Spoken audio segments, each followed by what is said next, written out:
رہنما ہمارے ہو کبھی درپیش جو کوئی مسئلہ پوچھ لیں حاضر ہو ہم ان کی بارگاہ۔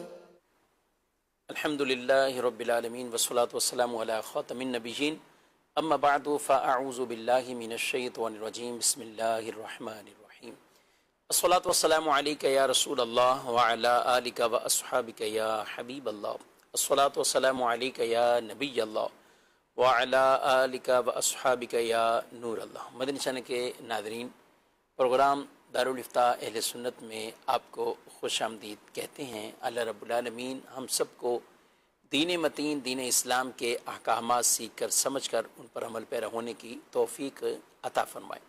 ہمارے پیارے رسول صلی اللہ تعالی علیہ وآلہ وسلم کا فرمان عظمت علی شان ہے، ان اول الناس بی یوم القیامہ اکثرہم علیہ صلاۃ، قیامت کے دن میرے سب سے زیادہ قریب ترین وہ ہوگا جو مجھ پر کثرت سے درود پڑھتا ہو۔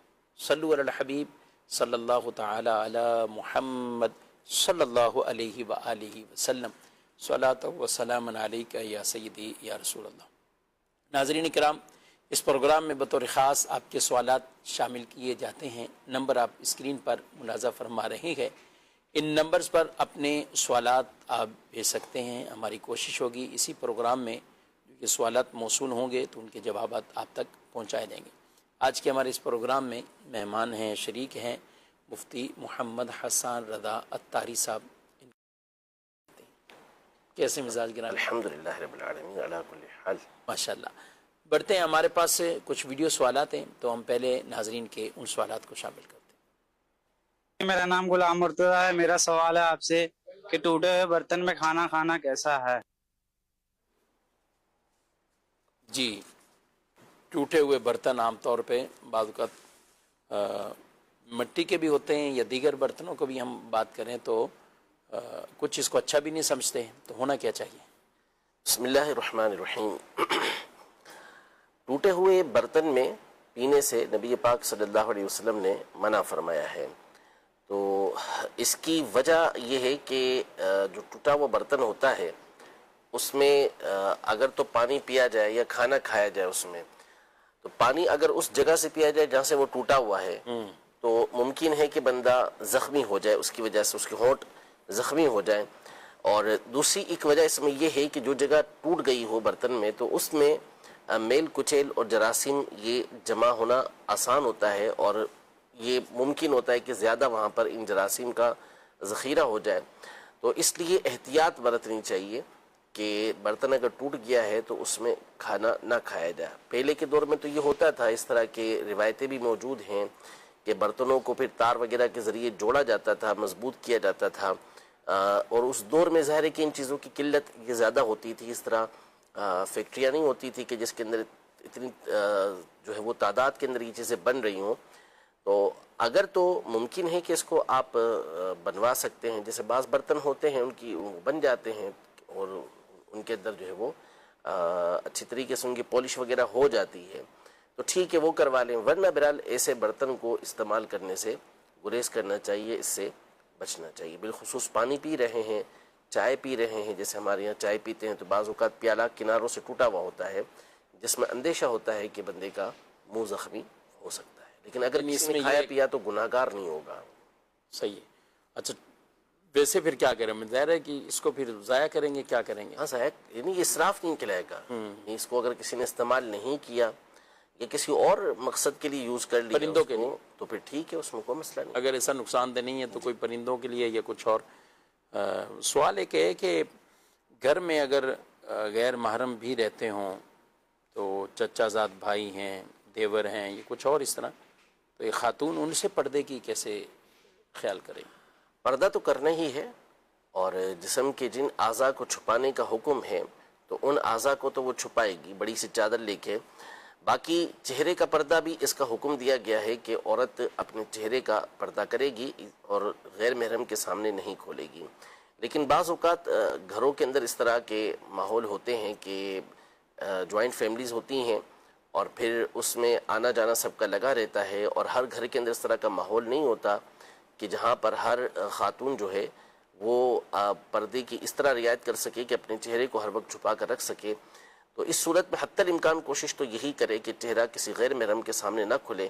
لیکن اگر دشواری کے اندر، حرج کے اندر وہ پڑ رہی ہے کہ اب برتن دھو رہی ہے، کھانا پکا رہی ہے، یا اس کی ذمہ داری صفائی وغیرہ کی تھی، تو اس وقت اس کا چہرہ کھل جاتا ہے، تو اس پر گناہ کا حکم نہیں ہوگا. باقی ڈیٹیل کے لیے امیر اہل سنت کی جو کتاب ہے پردے کے بارے میں سوال جواب، اس کو آپ پڑھ لیں، تو اس میں امیر اہل سنت سے اس سچویشن کے بارے میں سوال کیا گیا ہے اور آپ نے اس کا جواب بھی دیا. اور پھر بڑی یہ ممکن بھی ہے بڑی چادر کے ذریعے اس طرح کا کم از کم پردے والی یہ کیفیت ہو، جو شرعی طور پر جن اعضاء کو چھپانا ہے یا ڈھیلے ڈھالے کپڑے، اس میں امیر اہل سنت نے یہ بھی بطور خاص اس کو کہ ایسے مواقع پر جب گھر میں ایسے افراد ہیں تو پھر کپڑوں کے حوالے سے بھی احتیاط بالکل ایسے ہی کرنا ہوگا. کپڑے ڈھیلے ڈھالے ہوں، چادر اس نے اوپر لی ہوئی ہو، جس کے ذریعے سے جسم کے اعضاء جو ہے وہ چھپے رہیں. چہرے کے بارے میں بھی حکم یہی ہے کہ وہ کھلا نہ ہو، لیکن بعض اوقات اب ایسے ماحول کے اندر گھر کا ایسا مسئلہ ہوتا ہے تو پھر وہاں یہ بامر مجبوری اس طرح کا معاملہ پیش آ جاتا ہے، تو اس کے اوپر گناہ نہیں ہوگا. ٹھیک. مزید سوال. مفتی صاحب سے سوال ہے، 4 رکعت سنت موقدہ کے اندر پہلی اتحیاتوں کے اندر اتحیات پڑھنے کے بعد درود شریف بول کے پڑھ لیا جائے تو اس سے سیدھا سا واجب ہوتا ہے یا نہیں؟ جزاک اللہ خیر. جی مزید. میرا مفتی صاحب سے سوال یہ ہے کہ شوہر کی ناراضی میں وفات ہو تو کیا بیوی کو وراثت ملے گی؟ ٹھیک. جی 4 رکعت سنت موقدہ اور اس میں درود شریف بھی پڑھ لیا قاعدہ اولیٰ میں. فرض 4 رکعت پڑھ رہے ہوں یا وطر ہے واجب یا سنت موقدہ ہے، تو اس میں 4 رکعت کا جو قاعدہ اولیٰ ہوتا ہے اس میں لازم ہوتا ہے کہ التحیات ہی تک پڑھے، یعنی التحیات یہ پڑھے، درود شریف اس میں نہیں پڑھے گا. اگر کسی نے اللہم صلی علی محمد یا اللہم صلی علی سیدنا اتنا پڑھ لیا یا اتنی دیر تک وہ خاموش رہا، تو پھر اس صورت میں اس کے اوپر سجدہ سہو لازم ہو جائے گا، جبکہ غلطی سے بھول سے ہو. اور اگر جان بوجھ کے ایسا کیا تو پھر اس کی نماز واجب الادا ہوگی، دوبارہ اسے وہ نماز پڑھنا ہوگی. تو سنت موقدہ میں بھی یہ قاعدہ اولیٰ کے اندر پڑھنے کی اجازت نہیں ہے. سنت موقدہ میں بھی. غیر موقدہ میں تو غیر موقدہ ہیں یا نفل 4 رکعت پڑھ رہے ہیں تو اس میں پڑھ سکتے ہیں، اس میں حرج نہیں ہے. ٹھیک ہے. اچھا یہ کہہ رہے ہیں کہ شوہر ناراض تھے اور اسی حالت میں شوہر کا انتقال ہوا تو اب بیوی وراثت کی حقدار ٹھہرے رہی؟ اگر صرف ناراضی ہی ہے، کوئی رشتہ ٹوٹا نہیں ہے، جیسے نعوذ باللہ طلاق خلا وغیرہ کچھ نہیں ہوا تھا، تو صرف اتنی بات کی بنیاد پر وہ وراثت سے محروم نہیں ہوگی. ناراضی کی بنیاد پر وراثت کا حق یہ ختم نہیں ہو جاتا. باقی یہ تو ہے ایک عمومی بات کہ ناراض ہے تو اس بنیاد پر نہ اولاد کا حق ختم ہوگا نہ بیوی کا حق ختم ہوگا. باقی سچویشن کیا ہے، ان کا اپنا مسئلہ کیا ہے، کیا معاملہ پیش آیا ہے، تو یہ تو ساری ڈیٹیل معلوم ہوگی، تو اس کے بعد ہی ہم بتا سکیں گے کہ اس کا حصہ بنے گا یا نہیں بنے گا. لیکن جتنا سوال ہے اس کے مطابق تو بیوی حصے وراثت میں سے حصہ اس کا بنے گا، کیونکہ وہ اس کی بیوی ہی ہے. ناراض ہونے کی وجہ سے اس کی زوجیت میں سے وہ نکل نہیں گئی ہے. اب یہ الگ بات ہے کہ اس میں کب گناہ گار بھی ٹھہرے اور اس وجہ سے وہ گناہ کے معاملات کس پہ رہیں گے، شوہر پہ رہیں یا بیوی پہ رہیں. کئی لوگ اس طرح کی جو ناراضگی اور اس کے بعد جو انتقال ہوتے ہیں تو کئی سوالات لوگ کرتے ہیں. ایک تو پہلا سوال تو یہی ہوتا ہے کہ یہ تو 5 سال سے جدا جدا رہ رہے ہیں، عدت بھی کرنی ہے یا عدت نہیں کرنی، یہ تو ناراض ہیں آپس میں، تو اس کا کیا؟ اور اس کے بعد میں ایک اور سوال اسی پر کروں گا کہ جو 5-5 6-6 سال 7-7 سال اس طرح ناراضگی میں گزارتے ہیں، اچھا ایسے لوگ عموماً دونوں طرف سے کسی کا بھی انتقال ہو تو وہ چہرہ دیکھنے، جنازے میں پہنچنے وہ آ جائیں گے، وہ فوراً تیار، گویا کہ ان کی صلح ہی انتقال پر تھی، موت پر تھی، زندگی میں نہیں ملنا چاہتے. کیا کہیں؟ اب دیکھیں ہر ایک کا مسئلہ تو جدا گانا ہوتا ہے، مسائل اپنے الگ الگ ہوتے ہیں، کیوں جدائی ہوئی بھی ہے، کیوں دور ہوئے ہیں، تو یہ تو ایک ہر ایک کی پوری معلومات ہوگی تو ہی ہم کوئی بات اسے بتا سکتے ہیں. البتہ اگر کوئی جھگڑا ہوا ہے اور آپس میں دور رہ رہے ہیں، چاہے 10 سال رہیں چاہے 20 سال رہیں، اگر رشتہ ٹوٹا نہیں ہے، یعنی طلاق نہیں دی، صرف دور رہے ہیں، تو اس صورت میں یہ نہیں ہوگا کہ وہ میاں بیوی ہونا ختم ہو جائے. وہ رشتہ زوجیت ان کا قائم ہے، میاں بیوی ہونا یہ اپنی جگہ پر قائم ہے.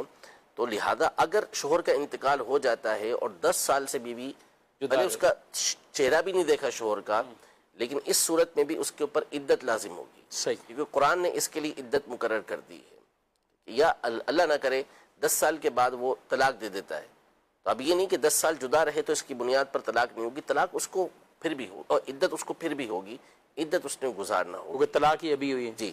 تو اس لیے اب یہ الگ میٹر ہے کہ جو جدائی ہوئی ہے وہ کس بنیاد پر ہوئی ہے، اس کو سن کر ہم پھر اس کا جو بھی حل ہو شرعی اعتبار سے وہ الگ بیان کریں، لیکن جدائی کی بنیاد پر یہ طلاق نہیں ہو جاتی. صحیح. اور ایسے دور دور اتنے سال رہنے اور موت کی خبر سنتے ہی آ جانے اور صلح کر لینے، اس اب وہ صلح بھی کم ہی ایسا ہوتا ہے، بعض اوقات تو پھر اور اختلافات بڑھ جاتے ہیں، اور بسا اوقات دونوں کے گھر والے جو ہے نا وہ اس میں پھر بھپرے ہوئے ہوتے ہیں کہ اب آگے وہ تم چہرہ دیکھنے کے لیے اور اس طرح کی اس وقت بھی باتیں کرنا شروع کر دیتے ہیں. بہرحال اگر موت بھی واقع ہو گئی ہے تو اس صورت میں اگر وہ تعزیت کے لیے آیا ہے، چہرہ دیکھنے کے لیے آیا یا آئی ہے، جبکہ شریعت اسے اجازت دیتی ہو، کیونکہ پھر اس کے تو عدت کے مسائل ہوں گے، تو اس صورت میں جھگڑنا نہیں چاہیے. چلو موت کے وقت آ تو گئے نا، ہو سکتا ہے کہ سامنے والے کا قصور ہو جس کا انتقال ہوا ہے اور یہ یہاں کے اس کو معاف کر دے، تو ایک معافی کی صورت تو بن سکتی ہے. صحیح. یعنی یہ پہلو بھی اس میں موجود ہے. اور بہرحال ویسے بھی موت میت میں لوگ ایک دوسرے کو معاف کرتے ہیں اور جنازوں سے پہلے بھی اعلانات ہوتے ہیں، بالخصوص مردوں کے حوالے سے. تو یہ معاملہ صرف مردوں کا ہی نہیں، عورتوں کا اگر خاتون کا انتقال ہوا تو ظاہر ہے رشتہ دار عورتیں یہ دیگر، تو وہاں بھی یہ معافی تلافی اس طرح کرنی بھی چاہیے اور معاف بھی کرنا چاہیے. لیکن جو شریعت مطہرہ کے مزاج اور شریعت مطہرہ نے جو نکاح مشروع رکھا ہے تو وہ اس لیے نہیں رکھا کہ میاں بیوی دونوں الگ تھلگ روٹ کر بیٹھے ہوں، 5-5 سال 6-6 سال 7-7 سال وہ کہیں کہ ہم نے نہ ملنا ہے نہ ساتھ رہنا ہے. اور بعض اوقات شوہر اس طرح کی وہ نہ ساتھ رکھنا ہے نہ طلاق دینی، یہ بیوی کی طرف سے چلے ہیں جو بھی معاملات ہو گئے. اب آخر یہ ہے کہ یہ اب گھر ختم ہو یا جو بھی سلسلہ، لیکن شوہر کی طرف سے ہوتا ہے نہ ساتھ رکھوں گا اور نہ ہی میں نے اسے طلاق دینی، میں نے لٹکا کر ہی رکھنا ہے. تو اس عمل کو کیا کہیں گے؟ نہیں، یہ تو سری قرآن کی تعلیمات کے خلاف. قرآن فرماتا ہے الطلاق مرتان، 2 مرتبہ تک آپ طلاق دے سکتے ہیں، فَإِمْسَاكُم بِمَعْرُوفٍ أَوْ تَسْرِيحٌ بِإِحْسَان. اس کے بعد یا تو بھلائی کے ساتھ اس کو اپنے پاس روکے رکھو یا پھر احسان کے ساتھ اسے چھوڑ دو. اسی طرح اور مقامات پر بھی قرآن مجید فرقان حمید کی آیات موجود ہیں کہ اس طریقے سے لٹکانے کی شرعاً اجازت نہیں ہوتی. آپ کو تعلقات بنانے ہیں، یہ سب سے اچھی بات ہے کہ آپ کا جو ہے اس کے ساتھ معاملہ اچھا ہو جائے، یہ اچھا ہے. لیکن اگر آپ کو اسے اپنے پاس نہیں رکھنا تو پھر اس طریقے سے لٹکانا یہ درست نہیں ہے. ہاں، اب جدائی اختیار کیسے کرنی ہے اس کے لیے لازمی طور پر آپ کسی جو مفتی صاحب ہو ان سے رابطہ کر لیں، تاکہ ایسا نہ ہو کہ اس انداز میں جدائی ہو کہ پھر کبھی مل ہی نہ سکیں اور پھر مسائل کھڑے ہو جائیں.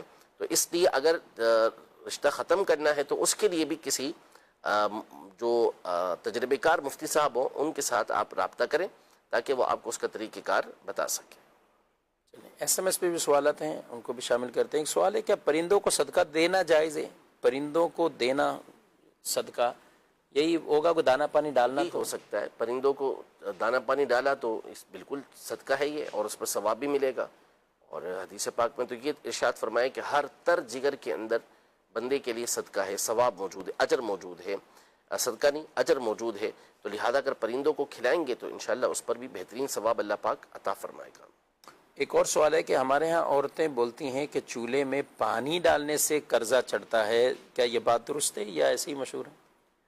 آگ بجھانے توہمات ہیں اور یوں کہہ لیں کہ غلط فہمیاں ہیں، جو اگر واقعی ایسا ہے تو میں نے فرسٹ ٹائم سنا اس طریقے سے. تو اگر کوئی پانی اس طرح ڈالتا ہے تو چولہے کو نقصان پہنچے وہ ایک الگ بات ہے کہ چولہے کو نقصان پہنچتا ہے نہیں پہنچتا، لیکن بہرحال یہ قرض چڑھنے والی بات اس کا حقیقت سے کوئی تعلق نہیں ہے. اچھا، ایک تو چولہا یہ ہے نا اب جس میں گیس ہو یا الیکٹرک چولہا، ایک وہ جو لکڑی عام لکڑیاں جلا کر چولہے میں، تو اس کو بجھانے کے لیے یہ عمل یہ عورتوں میں کہ اس کو ویسے ہی بجھا دو، اس کو کسی طرح اس میں پانی ڈال کے ان جو شعلے ہیں ان کے وہ ختم نہ کرو، ان کو بھڑک رہے ہیں تو وہ یہ شرعاً تو اس میں بہرحال کوئی مسئلہ نہیں ہے. اب اگر کوئی یوں کہہ لیں کہ اس کے استعمال کے اندر خرابی آ جاتی ہو، بعد میں لکڑی استعمال ہو سکتی ہوں یا کوئلہ استعمال ہو سکتا ہے اور پانی چھڑکنے کی وجہ سے کوئی نقصان ہوتا ہو، تو اس کا ہمیں معلوم نہیں، لیکن بہرحال یہ قرض والی بات کہنا یہ بالکل غلط بات ہے، یہ توہمات میں سے ہے۔ جی مزید ویڈیو سوال شامل کرتے ہیں۔ میرا نام ہے جنید علی، میرا سوال یہ ہے کہ جادو کے توڑ کے لیے کیا ہم جادو کروا سکتے ہیں؟ ارشاد فرما دیجیے۔ جی ایک نے تو جادو کیا ہے اب، اور یہ توڑنے کے لیے، اور کئی لوگ بتا بھی دیتے ہیں، ظاہر ہے عملیات کرنے والے بھی تو کسی بھی عامل کے پاس جائیں گے تو وہ ان کو یہی کہہ دیں گے کہ تمہارے اوپر جادو ہوا ہے، اب اس کی توڑ کے لیے مجھے جادو کرنا پڑے گا یہ کرنا۔ پہلی چیز تو یہ ہے کہ جادو ہوا ہے یہ کوئی یقینی بات بتا ہی نہیں سکتا، کہ جب تک کہ خود کرنے والا یہ نہ کہے کہ میں نے ایسا کیا ہے، اور وہ کر رہا ہے تو بھی لازم نہیں ہے کہ اس کے کرنے کی وجہ سے جادو ہو ہی گیا۔ ٹھیک ہے، نمبر ایک بات یہ۔ تو نمبر دو بات یہ کہ جو جادو ہے یہ ہے حرام، کم از کم اس کا درجہ جو ہے وہ حرام کا ہے، اور بعض اوقات تو اس کے اندر شرک و کفر والے کلمات یا شرک و کفر والے افعال یہ لوگ کرتے ہیں، تو ظاہر ہے کہ یہ تو بندے کو دائرہ اسلام سے خارج کر دے گا۔ اب اگر یہ بندہ جادو کروائے گا تو کم از کم حرام کام کروائے گا، اور اگر نعوذ باللہ شرک و کفر اس میں اختیار کیا جاتا ہے اور یہ اس پر راضی ہوتا ہے تو یہ خود بھی دائرہ اسلام سے گیا۔ تو اس لیے اس کی تو بالکل بھی شرعاً اجازت نہیں ہے کہ جادو کا توڑ جادو کے ذریعے کروایا جائے، حرام کے اندر ویسے بھی شفا نہیں رکھی گئی، تو اس لیے روحانی علاج جو ہوتے ہیں ان کے ذریعے سے بآسانی یا کچھ عرصے کے بعد ان چیزوں کا توڑ ہو جاتا ہے، تو یہ روحانی علاج ہیں، اس کو آپ اختیار کریں، ایک سے بڑھ کر ایک جو ہے وہ تعویذات عطاریہ کے اوپر آپ کو روحانی علاج ملیں گے جن کے ذریعے سے یہ چیزیں دور ہو جائیں گی، تو جادو کی اجازت بھی نہیں اور حاجت بھی نہیں۔ اچھا آپ نے کہا کہ تو یقینی طور پہ تو کوئی بتا ہی نہیں سکتا کہ جادو ہوا ہے یا کچھ اور ہے، تو جو عامل ایسے ہیں کہ یقینی طور پر بالتعیین نام بھی بتا دیتے ہیں کہ فلاں نے ہی کیا، اب وہ رشتہ داروں میں بعض اوقات ایسی پھوٹ پڑ جاتی ہے، یا خدا نخواستہ کوئی قتل و غارت کی طرف جا رہا ہو یا کچھ اور ایسے معاملات کر لے، تو اس بارے میں حکم شرعی بھی کیا ہے، اور ہمارے سننے والے یا ایسے وہ افراد جو عملیات کرتے ہیں اور وہ بالتعیین کسی کے نام بتا بتا کر لوگوں میں جو یہ پھوٹ ڈلواتے ہیں، کیا کہیں گے آپ؟ حرام کام تو کم از کم وہ کر رہے ہوتے ہیں، کیونکہ اول تو دیکھیں کوئی وحی تو اب کسی پر آ نہیں سکتی، صحیح، قوت کا دروازہ پیارے آقا صلی اللہ علیہ وسلم پر تمام ہو گیا، اب آپ کے بعد کوئی دوسرا نیا نبی آ نہیں سکتا، تو ان کے اوپر کیا وحی تو آ نہیں سکتی، تو پھر ان کو کیسے یقین کے ساتھ یہ بات معلوم ہو گئی کہ فلاں نے جادو کروایا ہے؟ جو کچھ بھی ہے یہ ایک ظن ہوتا ہے، کوئی اشارے اس طرح کے ہوتے ہیں کہ جس کی بنیاد پر اگر واقعی ایسا ہو کہ ان کو ایسے اشارے ملے بھی ہوں تو وہ اشارے ہوں گے زیادہ سے زیادہ، تو ان اشاروں کی بنیاد پر آپ کسی کے اوپر حکم لگا دیں کہ اس نے جادو کروایا ہے، یا آپ اشارہ ہی دے دیں، یہ بھی غلط ہے، کیونکہ اس کے نتائج پھر ہمارے سامنے ہوتے ہیں کہ بعض اوقات کہہ دیتے فلاں لفظ جو ہے نا حرف سے اس کا نام شروع ہو رہا ہے، اب خاندان میں اس لفظ سے قریبی کوئی رشتہ دار اور بالخصوص بہو ہو تو پھر تو ہو کام، ویسے ہی توجہ جاتی عام طور پہ گھرانوں میں، جو گھرانے خراب ہو جاتے ہیں، لڑائیاں جھگڑے شروع ہو جاتے ہیں، اس لیے اس کی تو بہرحال اجازت ہی نہیں ہے، لیکن ایسے لوگ کہاں شریعت مطہرہ کی پرواہ کرتے ہیں، اور جن کو شریعت مطہرہ کے احکام کا پاس ہوتا ہے تو وہ کبھی بھی اس طرح کی حرکتیں کرتے ہی نہیں ہیں۔ تو عامل بھی وہ ہو کہ جو کچھ علم تو رکھتا ہو، سمجھ بوجھ تو رکھتا ہو، یا کم از کم اس کا علماء سے رابطہ ہو کہ علماء سے پوچھ کر وہ اس طرح کے معاملات کرتا ہو، لیکن بہرحال کسی صورت بھی کسی کا نام لینے کی شرعاً اجازت نہیں ہے۔ واضح طور پر امام غزالی رحمۃ اللہ تعالی علیہ نے یہ لکھا ہے، اعلیٰ حضرت نبی سے نقل فرمایا کہ کسی بھی مسلمان کی طرف بغیر کسی دلیل شرعی کے کبیرہ گناہ کی نسبت کرنا جائز نہیں ہے۔ تو یہ آپ جب کسی کو کہتے ہیں کہ اس نے جادو کروایا تو اس نے کم از کم کبیرہ گناہ کیا ہے، تو آپ نے اس کے اوپر تہمت لگائی ہے، تو اس کے اوپر آپ کو دلیل شرعی پیش کرنا ہوگی، اور دلیل شرعی کیا ہے کہ وہ بندہ خود اقرار کرتا ہو آپ کے سامنے، یا پھر دو شرعی گواہوں کہ جنہوں نے باقاعدہ اس کو جادو کرتے دیکھا ہو، اور یہ نہ ہونے کے برابر ہے کہ ایسا ہو ہی نہیں سکتا۔ تو اس لیے کسی کے اوپر جادو کی تہمت لگا دینا یہ بالکل شرعاً اس کی اجازت ہے ہی نہیں۔ جو اس طرح کرتے ہیں وہ اللہ سے ڈریں اور اللہ تبارک و تعالی کا خوف جو ہے وہ اپنے دل کے اندر پیدا کریں۔ جی مزید سوال۔ میرا مفتی صاحب سے یہ سوال ہے کہ پیش امام جماعت کے دوران قرات آواز سے کرنا بھول جاتے ہیں تو اس صورت میں مقتدی کو کس طرح امام پیش کو یاد دلوانا چاہیے کہ وہ قرات آواز سے کریں؟ جی، یاد دلانے کی اجازت تو نہیں ہے کہ وہ امام کو یاد دلائے، کیونکہ امام نے اگر بالفرض اتنی سورہ فاتحہ پڑھ لی ہے کہ جس سے سجدہ صاحب لازم ہو جاتا ہے تو سجدہ صاحب تو لازم ہو گیا.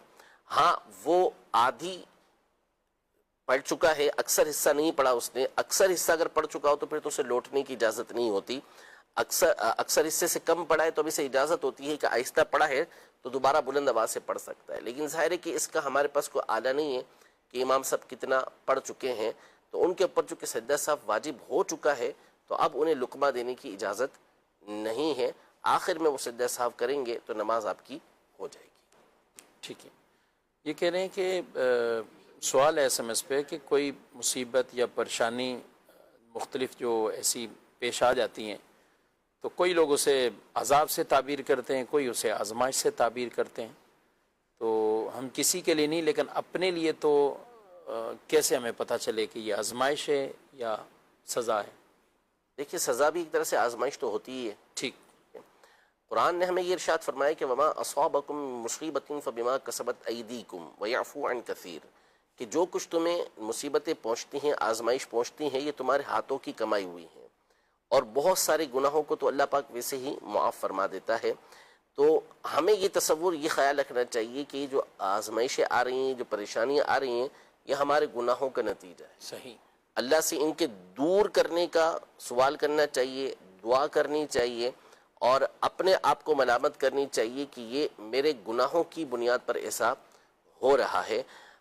باقی رہا یہ آزمائش ہے یا یہ سزا ہے، یہ اللہ پاک بہتر جانتا ہے. لیکن بہرحال ہے آزمائش یہ، اب وہ سزا کی صورت میں بھی آئی ہے تو اللہ پاک سے اس کے دور کرنے کی دعا کریں، اور واقعی ایسے گناہوں کے اندر مبتلا ہیں تو ان گناہوں کو چھوڑنے کی بھرپور کوشش کریں. صحیح. جی مزید سوال.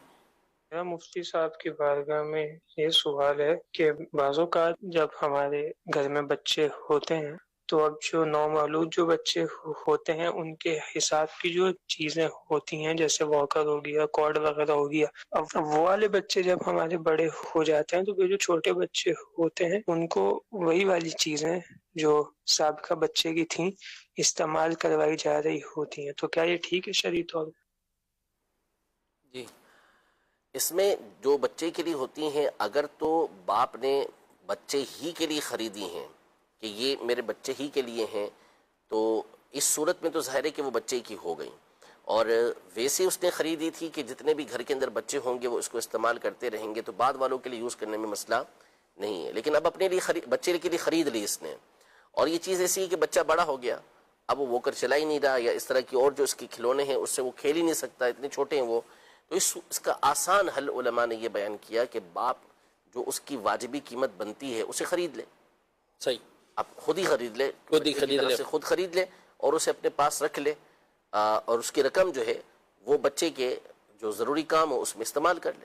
مثلا 1000 روپیہ، 2000 روپیہ، 3000، جو بھی جتنی کی بھی وہ چیز ہے اس نے خریدی، اور بچے کے لیے بھلے وہ اگر اس کا اکاؤنٹ بنایا ہوا ہے یا اس کے لیے کچھ الگ سے سیو کیا ہوا ہے تو اس میں رکھ لے، اور اگر بچے کی ضروریات پہ خرچ کرنا چاہتا ہے تو بچے کی ضروریات پر بھی اس کو خرچ کر سکتا ہے. اب وہ چیز باپ کی ہو جائے گی، اور باپ چاہے تو پھر دوسرے بچوں کو استعمال کے لیے دے سکتا ہے. یعنی یہ وہ خاص چیزیں کہ جو بچے کی ملکیت میں آ گئی، اور جو ملکیت میں نہیں ہے اس میں کوئی، اس میں تو پھر اختیار ہے نا باپ. کئی والدین سن رہے ہیں تو آپ ان کو کیا مشورہ دیں گے؟ مشورہ یہی ہے، لینا ہے تو یہ مشورہ یہی ہے کہ جو اس طرح کی چیزیں ہوتی ہیں، کپڑے ہو گئے تو کپڑے لیتے ہوئے بھی یہی نیت کیا کریں کہ یہ ہم اس بچے کے لیے نہیں لے رہے، ہاں اس بچے کو پہننے کے لیے دے رہے ہیں کہ یہ پہنے گا، جب یہ اس کے استعمال کے قابل نہیں رہیں گے تو کوئی دوسرا بچہ ہے اس کو ہم دے دیں گے، یا اسی کا چھوٹا بھائی ہوگا تو اس کو دے دیں گے. یوں استعمال یوں لیتے وقت نیت کیا کریں کہ ہم اس بچے کی ملک کے طور پر یہ نہیں لے رہے، اس کو مالک کرنے کے لیے نہیں لے رہے، بلکہ صرف اس کو پہنانے کے لیے لے رہے ہیں. ایک دفعہ سائیکل لینے گیا بچوں والی، تو مجھ سے ساتھ تھے تو انہوں نے مجھ سے پوچھا جیسے 2 بچے ہیں تو آپ کس کے لیے جو نا، بولے آپ نے کس کے لیے سائیکل لینی؟ تو میں نے کہا میں نے اپنے لیے لینی. وہ ہنس پڑے پہلے، پھر انہوں نے جواب صحیح دیا ہے کہ یہ بولے آپ نے اپنے لیے لینی مطلب. تو میں نے ان کو مسئلہ بتایا، مسئلہ ان کو ہی معلوم تھا کہ اس طرح کی لیکن کہہ رہے خریدتے وقت بطور خاص یاد بھی رکھنا کہ یہ اپنے لیے چیز لے رہے یہ بچوں کے لیے لے رہے ہیں، لیکن اس کا فائدہ ہوگا کہ یہ شرعی مسئلے کا ایک حل موجود ہے اس میں. آپ بھی یہی کرتے ہیں کیا؟ میں تو استعمال کی جو چیز نیت کرتا ہوں، یہی نیت کرتا ہوں اپنی ملکیت میں، یعنی اپنی ملکیت ہوگی پھر آپ کسی کو بھی آگے. اچھا یہ تو ہوا چلے والد ایک لے رہا ہے، لیکن جو آ جاتی ہیں چیزیں آگی، اب ننیال کی طرف سے ددیال کی طرف سے بچوں کے ماموں چچا یہ بھیج دیتے ہیں. اگر وہ بھی دیتے ہیں تو ایسی چیزیں پھر دیکھی جائیں گی کہ وہ کس کی ملک میں دی جاتی ہیں. اگر ایسی چیزیں ہیں کہ جو بچے ہی کے لیے دی جاتی ہیں اور باپ نے اس کی طرف سے قبضہ کر لیا ہے، بچہ خود سمجھدار ہے کہ جس پر قبضہ کر سکتا ہے تو اس نے قبضہ کر لیا، تو اب وہ ہو تو گئی بچے کی. اب اس کا حل وہی ہے پھر کہ جب اس کے استعمال کے قابل نہیں رہی تو اب باپ اسے خرید لے. یعنی اس میں یہ پہلو کہ ملکیت وہ کس میں جا رہی ہے اس کا یعنی اعتبار یہ رہے گا. بقیہ حل بھی بتا دیا ہے کہ اگر جو ان کی ملکیت میں بھی ہے بچے کی تو والد اگر خرید لیتا ہے اور پھر وہ پیسے اسی بچے پر خرچ کر دے، اس کے جو بھی ضروری چیزیں ہیں، وہ چاہے کپڑے ہیں یا دودھ ہیں، اس طرح کھانے پینے کی جو اس کی کھانے پینے کی چیزیں ہوں یا اور بھی کوئی جو بھی بچوں کی ضروریات کی ہوتی ہیں، ہر چیز میں ایسا کریں. ٹھیک ہے، تو اس میں وہ خرچ وہی رقم اس نیت سے خرچ کر دیں گے. تو یوں یعنی کوئی پھر گناہ کا بچے کی ضروریات میں خرچ کرنا ہے. جیسے مثال کے طور پر بچے کے کھانے پینے کے استعمال میں، اس کے دودھ کے استعمال میں، اس کی تعلیم کے استعمال میں بھی لے سکتے ہیں. ٹھیک. مزید بھی سوالات ہیں، ایس ایم ایس پر بھی آ رہے ہیں. غسل کے وضو سے نماز پڑھ سکتے ہیں؟ غسل کے وضو سے مراد یہی ہوگا یا تو غسل ہو گیا تو وضو بھی ہو گیا، یا یہ ہے کہ غسل سے پہلے جو وضو کر لیا کیا ہونا کیا چاہیے؟ یعنی جب آپ نے غسل کیا، جو شرعی اعتبار سے غسل کیا جاتا ہے کہ اس میں سارے جسم پر پانی آپ کا بہہ گیا. جن اعضاء کو ہم وضو کے اندر دھوتے ہیں، چہرہ ہو گیا، سر کا مسح ہو گیا، ہاتھوں کا دھونا ہو گیا، پاؤں کا دھونا ہو گیا، جب اس میں پانی بہہ گیا آپ کا تو وضو آپ کا آلریڈی ہو گیا. اور پھر اگر غسل فرض تھا اور آپ نے غسل کے فرائض بھی ادا کر لیے ہیں تو اس صورت میں دوبارہ وضو کرنے کی کوئی حاجت نہیں ہے، اسی وضو سے آپ نماز پڑھ سکتے ہیں. مزید سوال؟ مفتی صاحب میرا آپ سے سوال یہ ہے، ایک مسجد کا ممبر دوسری مسجد میں دینا کیسا ہے؟ جی، مسجد کا ممبر ہوگا لکڑی کا یا کوئی ایسا بنے ہوئے تو اگر تو وہ ممبر استعمال میں نہیں رہا، یعنی مثال کے طور پہ ممبر دوسرا کوئی مسجد کے اندر آ چکا ہے جس کی وجہ سے یہ پرانا ممبر اب سائیڈ میں رکھا ہوا ہے اور کوئی رکھنے کی جگہ نہیں کہ بعد میں استعمال ہو سکے، اور بعد میں استعمال نہیں ہو سکتا، رکھے رکھے خراب ہو جائے گا، تو اب پھر اس کے مسائل ہوتے ہیں کہ اس کو دیکھا جائے گا کہ کسی نے خاص ممبر کے لیے پیسے دیے تھے یا ممبر لا کر دیا تھا، تو اب جس نے دیا تھا اس سے پوچھ لیا جائے، وہ جو کہتا ہے اس کے مطابق اسے کر لیا جائے. وہ کہتا ہے کہ ٹھیک ہے اسے آپ دوسری مسجد کے اندر دے دو، آپ دوسری مسجد میں دے دیں. اور اگر یہ مسجد کے عمومی چندے کے ساتھ آئے تھے تو پھر اس صورت میں اسے بیچ کر مسجد کے اندر اس کی رقم کو استعمال کیا جائے گا، چاہے آپ اسے کسی اور مقام پہ بیچیں، چاہے اسے آپ مسجد کو بیچیں، لیکن اب اس کی رقم جو ہوگی وہ مسجد میں ہی استعمال ہوگی. ٹھیک ہے. مزید سوال یہ ہے کہ ترکے سے پہلے میت کا قرض ادا کریں گے یا وراثت تقسیم کریں گے؟ جواب ارشاد فرما دیں. جی، میت کا قرض کب اور کون ادا کرے گا اور کب کریں گے؟ جی، سب سے پہلے جو میت مال چھوڑتی ہے تو اس میں 4 طرح کے حقوق ہوتے ہیں.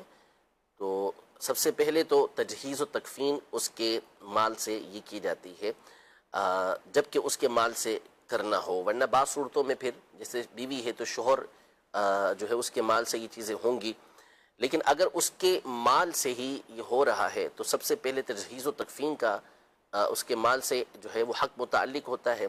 پھر اس کے بعد قرض کہ جو اس نے جو قرضہ لیا تھا وہ اس کے مال سے ادا کیا جاتا ہے. پھر اس کے بعد 1/3 کے اندر جو ہے وہ وصیت جاری ہوتی ہے اگر اس نے وصیت کی ہے. اب اس کے بعد جو مال بچتا ہے وہ وراثت کے اندر اس کی تقسیم کاری ہوتی ہے اور جس کا جو حصہ بنتا ہے اس کے مطابق اسے دیا جاتا ہے. یعنی پہلے یہ اچھا اس میں کوئی یہ پروف مانگیں گے، ہر کوئی آگے دعویٰ کر دے قرضے کے حوالے سے، تو کیا کہتے ہیں؟ ظاہر ہے کہ اب یہ تو اتنے بھلا بھلا تو کوئی بھی نہیں ہوتا کہ جو آئے گا تو اس کو اٹھا کے یوں دے دیں گے. ظاہر ہے کہ اس سے یہ بات تو کریں گے نا کہ بھائی پروف کیا ہے کہ آپ کے ہمارے والد نے یا ہمارے دادا نے یا جو بھی ایکس وائی زیڈ جس کا بھی انتقال ہوا ہے وہ آپ سے انہوں نے قرض لیا تھا اور اتنی رقم قرض لی تھی، تو اس پر کوئی نہ کوئی گواہ تو ویسے ہی طلب کرتے ہیں، پروف تو ویسے ہی کوئی نہ کوئی لیتے ہیں. پڑا تو اور پھر ایک یقین کی کیفیت یا اس طرح کی ہو کہ ان سے لین دین چلتا تھا، کاروبار کر رہے تھے، کیا ہو رہا تھا، اچانک زندگی میں کبھی اظہار نہیں ہوا یا زندگی میں کوئی ایسی بات ظاہر نہیں ہوئی تو بعد میں ویسے لوگ کرتے تو ہیں، اعلانات تو کرتے ہیں، کسی کا لینا دینا ہو تو ہم سے رابطہ کریں۔ اچھا یہ تو ہو گیا میت پر قرضہ تھا، اب میت کے پیسے کسی نے لوٹانے ہیں، اب انتقال ہو گیا، یہ بڑی ایک وہ معاملہ ہے، اور پھر بالخصوص گھر والوں کو پتہ ہی نہیں ہے۔ ہر آدمی کسی کو قرضہ دے رہا ہے تو وہ گھر پہ شیئر نہیں کرتا، بعض اوقات کے بتا رہے ہیں، ان پہ کیا ذمہ داری بنتی ہے جو زندہ لوگ ہیں اور دوسروں کے پیسے ان پہ ہیں؟ یہ پہلی والی جو صورت ہے نا، میت کا کسی کے اوپر قرضہ، میت کے اوپر کسی کا قرضہ، اس میں ایک بات تو ہم نے پروف والی کر لی۔ دوسری بات یہ کہ اصل میں بعض اوقات ورثہ یہ سیر کے سوا سیر ہوتے ہیں، اور یہ معلوم بھی ہوتا ہے بعض اوقات کہ واقعی والد نے یا فلاں جو انتقال ہوا ہے دینے تھے، اور بعض اوقات اس میں جو سامنے والا ہوتا ہے وہ انتہائی کمزور آدمی ہوتا ہے، بعض اوقات بیوہ ہوتی ہے، بعض اوقات کوئی غریب آدمی ہوتا ہے جس سے اس نے پیسہ لگایا ہوا ہوتا ہے اس کے ساتھ، اور وہ کہتے ہیں کہ بھائی ہم کیا کر سکتے ہیں، مرنے والا چلا گیا، اب آپ کون سے لینا چاہیے تھا، ہم کیا کر سکتے ہیں، اس طرح کی باتیں وہ کرتے ہیں۔ تو ان کو بھی خدا کا خوف کرنا چاہیے، جب میت کا مال موجود ہے تو پھر قرض اس سے پہلے ادا کیا جائے گا، پھر اس کے بعد آپ کا حصہ بنے گا۔ اچھا مال سے مراد پیسہ ہی ہے اور میت جو اس کا مال، اس میں یہ جو آپ نے، میں اس میں تھوڑی سی ایڈ کر دوں، یہ جواب یہ بھی ہوتا ہے کہ آپ نے ان کو پیسے دیے تھے، انہوں نے کاروبار لگا دیے تھے، کاروبار تو ٹھپ ہو گیا تھا، نقصان ہو گیا، جو بھی ہوا تھا وہ ختم ہو گیا، یا کچھ ایسا بھی معاملہ ہوا، یعنی کیش نہیں ہے۔ میت کے مال سے کیا مراد ہے؟ اس کی گاڑی بھی مال ہے، اس کا گھر بھی مال ہے، کیا ہے؟ جب اس بات کا ثبوت ہو گیا کہ واقعی میت کے اوپر اس کا قرض ہے، قرضہ تھا، ٹھیک، تو جب ثبوت ہو چکا تو اب میت کا جو بھی مال ہے، سوئی سے لے کے جہاز تک جو بھی ہے، اس میں یہ حق متعلق ہوگا، یعنی اس کا قرضہ ادا کیا جائے گا۔ ایسا نہیں ہو سکتا کہ پہلے آپ وراثت تقسیم کر لیں پھر اس کے بعد قرض دیں، نہیں، پہلے قرض دینا ہوگا پھر اس کے بعد آپ کی وراثت تقسیم ہوگی۔ اور مال نہیں ہے تو بھی مکان کی صورت میں تو مال موجود ہے، جی، وہ یہ نہیں کہہ سکتے کیش نہیں ہے، مال نہیں ہے، ایسا لکوڈ کی کوئی حاجت نہیں ہے، جو بھی ایسیڈ آپ کے پاس ہیں اسے بیچ کر بھی آپ کو ادائیگی کرنا ہوگی۔ ٹھیک ہے، چلیں۔ اور دوسری صورت یہ کہ میت کا کسی کے اوپر قرضہ ہوتا ہے، تو اس میں بھی ہر طرح کے افراد ہوتے ہیں، بعض خوف خدا والے ہوتے ہیں، تو وہ پھر آ کے بتا دیتے ہیں کہ بھائی ہم نے قرضہ لیا تھا، تو ان پر یہ لازم ہے کہ وہ میت کے ورثاء کو دیں گے اور کسی ایک ایسے فرد کو متعلق کے ملک کر دیں کہ جو سب کے درمیان تقسیم کرے گا، اور بہتر یہ ہے کہ سب کے علم میں لے آئے، کیونکہ بعض اوقات کسی ایک کو دے دیتے ہیں تو پھر نتیجہ یہ نکلتا ہے کہ وہ ہڑپ کر جاتا ہے، ایسے واقعات ہوتے ہیں۔ یہ بعض اوقات ایسا ہوتا ہے کہ ورثاء میں سے کسی ایک کے پاس میت کا مال موجود ہوتا ہے، جیسے بیٹی کے پاس سونا موجود ہے، بیٹے کے پاس ماں باپ میں سے کسی ایک کا جو ہے وہ کیش موجود ہوتا ہے، وہ دوسروں کو بتاتا ہی نہیں ہے، پر 6 برس کے بعد کبھی کوئی باتوں میں بات کھل جاتی ہے، تو پھر جو ہے وہ آپس میں کبھی جھگڑے کھڑے ہو جاتے ہیں، تو یہ مسائل آتے رہتے ہیں ہمارے پاس اس طرح کے۔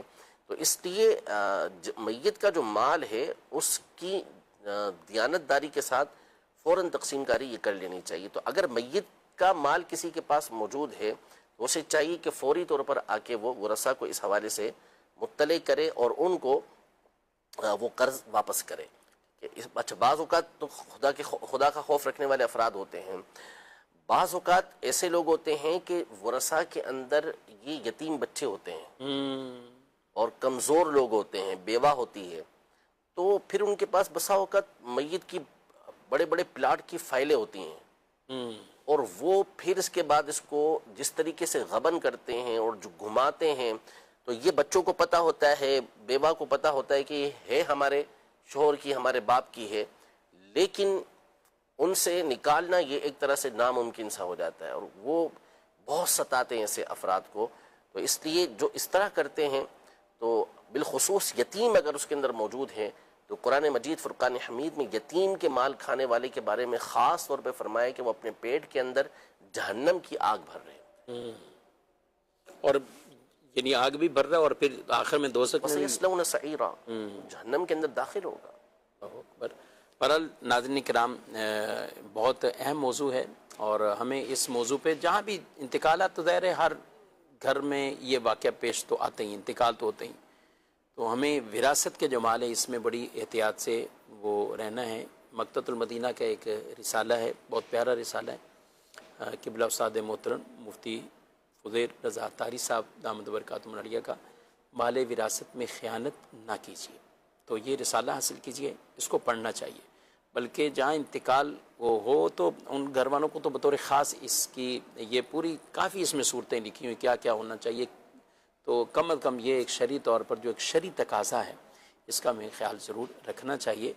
تجہیز و تکفین ہی صرف سنت کے مطابق نہیں ہونی، وہ بھی چاہیے، لیکن وہاں دیکھتے ہیں حسان صاحب اگر تھوڑا سا بھی کوئی مسئلہ ہو جس کی اگر مسئلے کے طور پر دیکھیں تو وہاں کوئی گناہ یا کچھ اور معاملہ لازم نہیں آ رہا، کفن میں کہنے تکفین میں اور تدفین میں، لیکن وہاں 10 بندے اوپر سے بتانے والے ہوں گے گورکن بھی غلطی کر رہا ہوں، نہیں پہلے آپ نے یہ کرنا تھا پھر آپ نے یہ کرنا ہے، تو یہ حالانکہ وہ مستحبات ہوتے ہیں، ہاں بات چیزیں ایسی ہوتی ہوں گی، تو لیکن جو اہم اور ضروری اور ایسے لوگ ہی اس میں خاموش ہیں اور چپ ہیں، اور یہی جواب ہے کہ ہم کیا کر سکتے، ہم نہیں دے سکتے، یہ ہمارے پاس ہے نہیں، یہ طرح طرح کے آزار ہیں، تو ایسا بالکل بھی نہیں ہونا چاہیے۔ یہ معاملات بھی شرعی اور دینی رہنمائی کے ساتھ ہی اپنے حل کرنے چاہیے۔ دارالتعلیم سنت سے اپنا رابطہ مضبوط رکھیے، اور جو بھی شرعی مسائل ہوں ٹیلی فون کے ذریعے حل ہو سکتے ہیں تو اس نمبر پر رابطہ کریں، ورنہ براہ راست حاضر ہو جائیں اور اس کا باقاعدہ شرعی طور پر فتویٰ بھی لے لیں، اور وہ فتویٰ چاہے آپ کے حق میں ہو یا بظاہر آپ کا مال جا رہا ہو، یہ نہیں کہ جب حق میں ہو تو لوگ کہیں کہ ٹھیک ہے شرعی رہنمائی بھی لے لیں فتویٰ بھی حاصل کر لیں، جب پتہ ہے کہ فتویٰ میں مجھے جو جواب ملے گا وہ بظاہر میرے حق میں نہیں، یعنی ان معنوں میں حق میں نہیں کہ مجھے دینا پڑے گا یا میرے اوپر کچھ نکل آئے گا، تو پھر لوگ پھر شرعی رہنمائی، پھر فتویٰ، پھر دارالتعلیم سنت یا مفتیان کرام کی طرف رجوع کرنا، تو یہ نفس پر ایک بھاری پڑ جاتا ہے۔ تو ان چیزوں کا بھی ہمیں خیال رکھنا چاہیے، ہمیں دین کے احکامات پر چلنا ہے اور اس پر عمل کرنا ہے۔ اللہ تعالیٰ شریعت مطہرہ کے احکامات کو ہم سب کو سیکھ کر سمجھ کر ان پر عمل پیرا ہونے کی توفیق دے، آمین بجاہ نبی الامین صلی اللہ علیہ وسلم۔ ہادی و رہنما ہمارے علماء، ہو کبھی درپیش جو کوئی مسئلہ، پوچھ لیں حاضر ہوں ہم ان کی بارگاہ۔